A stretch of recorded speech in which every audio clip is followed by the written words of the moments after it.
Hi ಎಲ್ಲರಿಗೂ ನಮಸ್ಕಾರ. ನಾನು ನಿಮ್ಮ Bhoomika Sudarshan. Welcome to Bhoomika's kitchen. ಇವತ್ತು ನಾನು ಸಿಂಪಲ್ ಆಗಿ ಈರುಳ್ಳಿ ಗೊಜ್ಜು ಮಾಡೋದು ಹೇಗೆ ಅಂತ ತೋರಿಸ್ತಾ ಇದ್ದೀನಿ. ಈ ಈರುಳ್ಳಿ ಗೊಜ್ಜಂತೂ ದೋಸೆ, ಚಪಾತಿ ಅಥವಾ ವೈಟ್ ರೈಸ್ ಎಲ್ಲದರ ಜೊತೆ ನೆಂಚ್ಕೊಂಡು ತಿನ್ಬೋದು. ಜೊತೆಗೆ ಒಂದು ವಾರದಗಟ್ಟಲೆ ಸ್ಟೋರ್ ಮಾಡಿ ಕೂಡ ಇಟ್ಕೋಬೋದು. ಇವಾಗ ಅದಕ್ಕೆ ಎಲ್ಲನೂ ರೆಡಿ ಮಾಡಿದ್ದೀನಿ. ಬನ್ನಿ ತೋರಿಸ್ತೀನಿ ನಿಮ್ಗೆ. ಇವಾಗ ಈರುಳ್ಳಿ ಗೊಜ್ಜಿಗೆ ಬೇಕಾಗಿರೋವಂಥ ಐಟಮ್ಗಳನ್ನೆಲ್ಲ ರೆಡಿ ಮಾಡಿ ಇಟ್ಕೊಂಡಿದ್ದೀನಿ ನೋಡಿ. ನಿನ್ನೆ ನಾನು ನಿಮಗೆ ಈರುಳ್ಳಿ ಕಟ್ ಮಾಡೋದು ಹೇಗೆ ಅಂತ ತೋರಿಸಿದ್ನಲ್ಲ, ಇವತ್ತು ಮತ್ತೆ ಯಾಕೆ ಅದನ್ನು ತೋರಿಸೋದು ಅಂತ ಅಂದ್ಬಿಟ್ಟು ಈರುಳ್ಳಿ ಎಲ್ಲ ಸಣ್ಣದಾಗಿ ಹೆಚ್ಕೊಂಡು ಪೂರ್ತಿ ಕಂಪ್ಲೀಟ್ ನನ್ನ ರೆಸಿಪಿಗೆ ಏನೇನು ಬೇಕೋ ಪ್ರತಿಯೊಂದು ರೆಡಿ ಮಾಡಿ ಇಟ್ಕೊಂಡಿದ್ದೀನಿ. ಇವಾಗ ರೆಸಿಪಿ ಮಾಡೋದು ಹೇಗೆ ಅಂತ ತೋರಿಸ್ತೀನಿ, ನೋಡೋಣ ಬನ್ನಿ. ಸ್ಟವ್ ಆನ್ ಮಾಡಿಕೊಂಡು ಬಾಣಲಿ ಸ್ವಲ್ಪ ಬಿಸಿ ಆಗಿದೆ. ಇವಾಗ ಇದಕ್ಕೆ 2 ಟೇಬಲ್ ಸ್ಪೂನ್ ಅಷ್ಟು ಎಳ್ಳು ಹಾಕೊಳ್ತಾ ಇದ್ದೀನಿ. ಎಳ್ಳನ್ನ ಚಟಪಟ ಅನ್ನೋವರೆಗೂ ಫ್ರೈ ಮಾಡ್ಕೊಳ್ತೀನಿ. ಇಲ್ಲಾಂದರೆ ಅದು ದಪ್ಪ ಆಗಬೇಕು, ಅಲ್ಲಿವರೆಗೂ ಫ್ರೈ ಮಾಡ್ಕೋಬೇಕು ಮೀಡಿಯಮ್ ಫ್ಲೇಮಲ್ಲಿ. ಎಳ್ಳು ಲೈಟಾಗಿ ಒಳ್ಳೆ ಘಮ ಬರ್ತಾ ಇದೆ. ಇದನ್ನು ನೀವು ಮಿಕ್ಸರಲ್ಲಾದರೂ ಪುಡಿ ಮಾಡ್ಕೊಳ್ಳಿ, ಇಲ್ಲಾಂದರೆ ಕುಟಾಣಿಯಲ್ಲಿ ಕುಟ್ಟಿ ಆದರೂ ಪುಡಿ ಮಾಡ್ಕೊಳ್ಳಿ.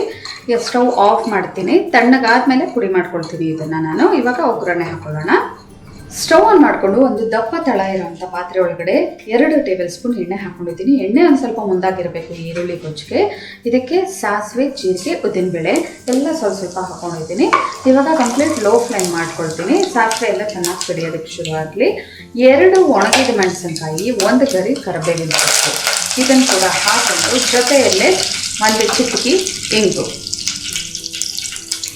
ಹಿಂಗೆ ಹಾಕ್ಕೊಂಡು ಎಲ್ಲ ಒಂದ್ಸಲ ಈ ಥರ ಮಿಕ್ಸ್ ಮಾಡ್ಕೊಳ್ತೀನಿ. ಮೆಣಸಿನ್ಕಾಯಿ, ಕರಿಬೇವಿನ ಸೊಪ್ಪು ಒಂಚೂರು ಫ್ರೈ ಆಗಲಿ. ಮೆಣಸಿನ್ಕಾಯಿ ಒಂಚೂರು ಗರಿ ಆಗ್ತಿದೆ. ಹಾಗೆ 4 ಈರುಳ್ಳಿನ ಸಣ್ಣದಾಗಿ ಕಟ್ ಮಾಡ್ಕೊಂಡಿದ್ದೀನಿ. ಈರುಳ್ಳಿನ ಹೈ ಫ್ಲೇಮಲ್ಲಿ 1-2 ನಿಮಿಷ ಮೊದಲು ಫ್ರೈ ಮಾಡ್ಕೊಂಡಿದ್ದೀನಿ. ಈರುಳ್ಳಿದು ಹಸಿಗಮ ಹೋಗಿದೆ. ಇವಾಗ 1/4 ಟೀ ಸ್ಪೂನ್ ಅಷ್ಟು ಅರಿಶಿನ, ಜೊತೆಗೆ ರುಚಿಗೆ ತಕ್ಕಷ್ಟು ಉಪ್ಪು ಇವೆರಡನ್ನು ಹಾಕಿ ಜಸ್ಟ್ ಮಿಕ್ಸ್ ಮಾಡ್ಕೊಳ್ತೀನಿ. ಉಪ್ಪು ಇವಾಗಲೇ ಹಾಕೊಂಡ್ಬಿಟ್ಟಿದ್ದೀನಿ. ಎಷ್ಟು ಉಪ್ಪು ಬೇಕು ರುಚಿಗೆ ಅಷ್ಟನ್ನು ಎಲ್ಲ ಚೆನ್ನಾಗಿ ಈ ಥರ ಮಿಕ್ಸ್ ಮಾಡಿಕೊಂಡು ಕಂಪ್ಲೀಟ್ ಲೋ ಫ್ಲೇಮ್ ಮಾಡಿಕೊಂಡು ಲಿಡ್ ಕ್ಲೋಸ್ ಮಾಡ್ಕೊಳ್ತೀನಿ. ಈ ಈರುಳ್ಳಿ ಒಂದು ಸ್ವಲ್ಪ ಸಾಫ್ಟಾಗಿ ಬೇಯಲಿ. ಈರುಳ್ಳಿ ಸಾಫ್ಟ್ ಆಗೋಷ್ಟರಲ್ಲಿ ಎಳ್ಳನ್ನ ಪುಡಿ ಮಾಡ್ಕೊಂಡ್ಬರ್ತೀನಿ ಒಂದು ಸ್ವಲ್ಪ. ನಿಮಗೆಲ್ಲ ನಾನು ಮಿಕ್ಸರ್ ಹೇಗೆ ಯೂಸ್ ಮಾಡ್ತೀನಿ ಅನ್ನೋದು ಒಂದು ಡೌಟ್ ಇರುತ್ತಲ್ಲ, ಅದಕ್ಕೋಸ್ಕರ ತೋರಿಸ್ತಾ ಇದ್ದೀನಿ. ಜಸ್ಟ್ ಒಂದು 3 ಸಲ ಬ್ಲೆಂಡ್ ಮಾಡ್ಕೊಂಡಿದ್ದಕ್ಕೆ ನೋಡಿ ಈ ಥರ ಪುಡಿ ಆಯಿತು. ಸಾಕಷ್ಟು ಪುಡಿ ಆದರೆ ಇದನ್ನ ಪಕ್ಕ ಎತ್ತಿಟ್ಕೊಳ್ತೀನಿ, ಕೊನೆಯಲ್ಲಿ ಹಾಕೊಳ್ಳೋಣ. ಒಂದು 3 ನಿಮಿಷ ಲಿಡ್ ಕ್ಲೋಸ್ ಮಾಡಿಕೊಂಡು ಬೇಯಿಸ್ಕೊಂಡಿದೆ. ಈರುಳ್ಳಿ ಎಲ್ಲ ಸಾಫ್ಟ್ ಆಗಿದೆ, ಹಿಂಗೆ ಪ್ರೆಸ್ ಮಾಡಿದ್ರೇ ಗೊತ್ತಾಗ್ತಿದೆ. ಇದಕ್ಕೆ ಇವಾಗ ಉಪ್ಪು, ಹುಳಿ, ಖಾರ ಎಲ್ಲ ಹಾಕೊಳ್ಳೋಣ. ಈರುಳ್ಳಿನ ಈ ಥರ ಎಲ್ಲ ಚೆನ್ನಾಗಿ ಮಿಕ್ಸ್ ಮಾಡಿಕೊಂಡು ಒಂದು 2-3 ಟೇಬಲ್ ಸ್ಪೂನ್ ಸಾಂಬಾರ್ ಪೌಡರ್ ಹಾಕೊಂಡಿದ್ದೀನಿ. ಇದು ಖಾರ ಒಂದು ಸ್ವಲ್ಪ ಮೀಡಿಯಮ್ ಆಗಿರೋದ್ರಿಂದ ಜಾಸ್ತಿನೇ ಹಾಕೊಂಡಿದ್ದೀನಿ. 1 ಟೀ ಸ್ಪೂನ್ ಅಷ್ಟು ಬೆಲ್ಲ. ಈ ಬೆಲ್ಲ ಹಾಕೊಂಡ್ರೆ ರುಚಿ ಜಾಸ್ತಿ. ಸಾಂಬಾರ್ ಪೌಡ್ರ್ ಮೊದಲು ಏನಕ್ಕೆ ಹಾಕೊಂಡೆ ಅಂದರೆ ಗಂಟಾಗೋದಿಲ್ಲ. ಈ ಥರ ಈರುಳ್ಳಿಗೆ ಹಾಕೊಂಡು ಮಿಕ್ಸ್ ಮಾಡಿಕೊಂಡು ನಂತರ ಹುಣಸೆಹಣ್ಣಿನ ರಸ ಹಾಕೊಂಡ್ರೆ, ಒಂದು ಪುಟ್ಟು ನಿಂಬೆಹಣ್ಣು ಗಾತ್ರದ ಹುಣಸೆಹಣ್ಣು ತೊಗೊಂಡು ಅದ್ರದ್ದು ರಸ ತೆಗ್ದಿದ್ದೀನಿ. 1 ಕಪ್ಪಷ್ಟು ನೀರು ಹಾಕ್ಕೊಂಡಿದ್ದೀನಿ. ನೀರು ಹಾಕ್ಕೊಂಡು ನಂತರ ರಸ ತೆಗ್ದಿರೋದು. ಇವಾಗ ಇದಕ್ಕೆ ಒಣ ಕೊಬ್ಬರಿ 1 ಟೇಬಲ್ ಸ್ಪೂನ್ ಒಂದ್ಸಲ ಎಲ್ಲ ಚೆನ್ನಾಗಿ ಮಿಕ್ಸ್ ಮಾಡ್ಕೊಳ್ತೀನಿ. ನಾವು ಆಗಲೇ ಪುಡಿ ಮಾಡ್ಕೊಂಡಿದ್ವಲ್ಲ ಎಳ್ಳಿನ ಪುಡಿ, ಅದನ್ನು ಕೂಡ ಹಾಕೊಂಡ್ಬಿಡ್ತೀನಿ.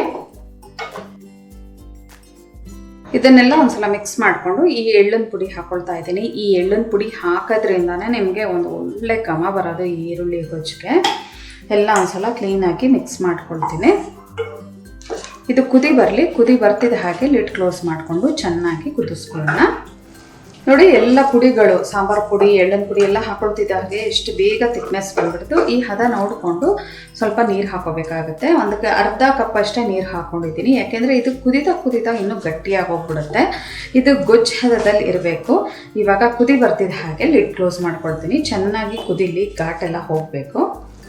ನೀರೆಲ್ಲ ಹಾಕೊಂಡ್ಮೇಲೆ ಚೆನ್ನಾಗಿ ಕುದಿ ಬರ್ತಾ ಇದೆ ನೋಡಿ. ಇಷ್ಟು ತೆಳುಗಿರುತ್ತೆ. ಇನ್ನೊಂದು 5 ನಿಮಿಷ ಇದನ್ನ ಕುದಿಸ್ಕೋತಾ ಎಷ್ಟು ಗೊಜ್ಜು ಹದದಲ್ಲಿ ಬರುತ್ತೆ. ಫಸ್ಟೇ ಏನಾದರೂ ಗಟ್ಟಿ ಆಗಿಬಿಟ್ರೆ ನಾವು ಫುಲ್ ಕುದಿಸ್ಕೊಳ್ಳೋವರೆಗೆ ಇನ್ನೂ ಒಳ್ಳೆ ಪೇಸ್ಟ್ ಆದಂಗೆ ಆಗಿಬಿಡುತ್ತೆ. ಅದು ಅಷ್ಟು ರುಚಿಯಾಗಿರಲ್ಲ. ಇವಾಗ ಲಿಡ್ ಕ್ಲೋಸ್ ಮಾಡಿಕೊಂಡು ಕಂಪ್ಲೀಟ್ ಲೋ ಫ್ಲೇಮ್ ಮಾಡ್ಕೊಳ್ತೀನಿ. ಮಧ್ಯ ಮಿಕ್ಸ್ ಮಾಡ್ಕೋತಾ ಇರೋಣ. 5 ನಿಮಿಷ ಲೋ ಫ್ಲೇಮಲ್ಲೇ ಕುದಿಸಿದ್ದೆ ನೋಡಿ. ಈ ಒಂದು ಗೊಜ್ಜು ಹದದಲ್ಲಿ ಇರಬೇಕು, ಅಂದರೆ ರಸವಾಗಿರಬೇಕು. ಈ ಥರ ರಸವಾಗಿದ್ದರೆ ನೀವು ದೋಸೆ, ಚಪಾತಿ ಜೊತೆಗೆ ವೈಟ್ ರೈಸ್ಗಂತೂ ಬೊಂಬಾಟ್ ಕಾಂಬಿನೇಷನ್ ಅಂತಲೇ ಅನ್ಬೋದು. ಅದಕ್ಕೊಂದು ವೈಟ್ ರೈಸ್ಗೆ ಒಂಚೂರು ತುಪ್ಪ ಹಾಕ್ಕೊಂಡು ಇದನ್ನು ತಿಂತಾ ಇದ್ದರೆ ತುಂಬ ಚೆನ್ನಾಗಿರುತ್ತೆ. ಇವಾಗ ಸ್ಟವ್ ಆಫ್ ಮಾಡ್ತಾ ಇದ್ದೀನಿ. ಸರ್ವ್ ಮಾಡೋದಕ್ಕೆ ಬಿಸಿ ಬಿಸಿ ಈರುಳ್ಳಿ ಗೊಜ್ಜು ರೆಡಿ ಇದೆ ನೋಡಿ. ಸರ್ವ್ ಮಾಡೋದಕ್ಕೆ ಬಿಸಿ ಬಿಸಿ ಈರುಳ್ಳಿ ಗೊಜ್ಜು ರೆಡಿ ಇದೆ ನೋಡಿ. ನೋಡಿದ್ರಲ್ಲ ಎಷ್ಟು ಸುಲಭವಾಗಿ ಎಷ್ಟು ಈಸಿಯಾಗಿ ಮಾಡ್ಕೋಬೋದು ಅಂತ ಅಂದ್ಬಿಟ್ಟು ಇವತ್ತು ನಾನು ಹೇಗೆ ಮಾಡ್ತೀನಿ, ನಾನು ಹೇಗೆ ಎಲ್ಲ ಐಟಮ್ಸ್ಗಳನ್ನ ರೆಡಿ ಮಾಡ್ಕೋತೀನಿ ಅನ್ನೋದನ್ನೆಲ್ಲ ಪ್ರತಿಯೊಂದನ್ನು ತೋರಿಸಿದ್ದೀನಿ. ನಾನು ಒಬ್ಬ ವಿಷುವಲಿ ಇಂಪೈರ್ಡು ಯಾವ ಥರ ಅಡುಗೆ ಮಾಡಬೇಕು ಮಾಡ್ತಾರೆ ಅನ್ನೋದು ನಿಮಗೆಲ್ಲ ಡೌಟ್ ಇದ್ದೇ ಇರುತ್ತಲ್ಲ, ಅದಕ್ಕೋಸ್ಕರ ಈ ವಿಡಿಯೋಸ್ಗಳನ್ನ ನಾನು ಮಾಡೋದಕ್ಕೆ ಶುರು ಮಾಡಿದ್ದೀನಿ. ನಿಮಗೆ ಇನ್ನು ಯಾವ ಥರ ಹೇಗೆ ಮಾಡ್ತೀರಾ ಮೇಡಮ್ ಅನ್ನೋದು ನಿಮಗೆ ಡೌಟ್ ಇರುತ್ತಲ್ಲ, ಅದನ್ನ ಕಮೆಂಟ್ ಬಾಕ್ಸಲ್ಲಿ ತಿಳಿಸಿದ್ರೆ ಆ ರೀತಿ ನಾನು ಮಾಡಿ ತೋರಿಸ್ತೀನಿ. ಅಂದರೆ ನಿಮ್ಗೇನು ಡೌಟ್ ಇರುತ್ತಲ್ಲ ಅದನ್ನು ನಾನು ಇಲ್ಲಿ ಕ್ಲಿಯರ್ ಮಾಡಿ ತೋರಿಸ್ತೀನಿ.